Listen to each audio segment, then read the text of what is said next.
হযরত সৈয়দ আবুল হাসান আলী নদভীর বড় ভাইয়ের নাম Abdul Ali, doctor Abdul Ali, MBBS doctor.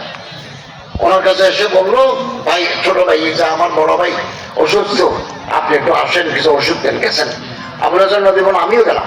আমি গিয়ে দেখি উঠানে খুঁটির সাথে গ্রীষ্মরা বান্দি রাখছে পাগল।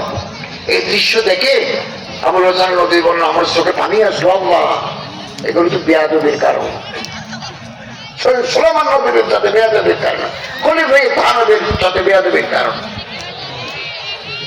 পরে আসি সৈয়দ সুলাইমান নবীকে, হযরত আপনি ওই ছেলেটাকে মাফ করে দেন, খুব কষ্ট হচ্ছে। বলো, আমি তো তারা বদলা দিই নাই, মাফ করে দেন।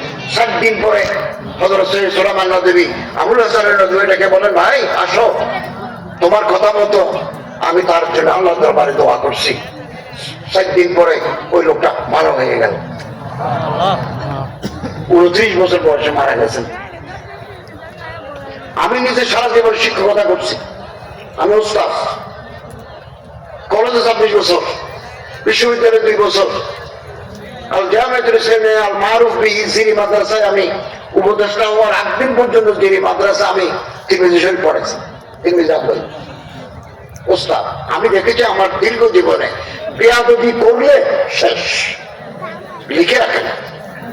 কোন আলেম আহো শহর গাহি করনে वाला,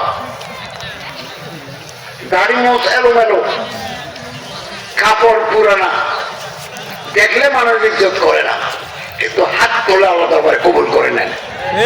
এর সাথে বেয়াদবি করলে আপনি টিকতে পারবেন না, সেকেন্ডের ভিতরে আল্লাহকে সহ্য করেন না, বরদাস্ত করেন না।